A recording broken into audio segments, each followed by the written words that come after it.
Angat ang uniformeng kupas na may bahid ng dahas. Dudublihin ko sahod nyo, wag na kayo lumihis ng landas. Hulihin nyo mga gumagawa ng masama, kahit pangalan ko nakataya. Akong bahala sa kaso nyo, basta kayo ang nasa tama. Pero ano ang isinukli? Bakit kayo nagpunyagi? Pinakain nyo sa mga estranghero ang 80 na lolo'y parang may mali.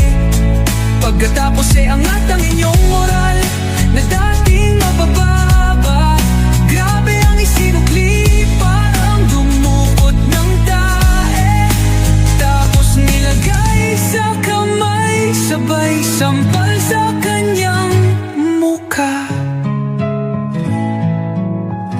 Mahal ko ang Pilipinas, di ako papapi. Ipinanganak ako sa bayang mapagpimpi.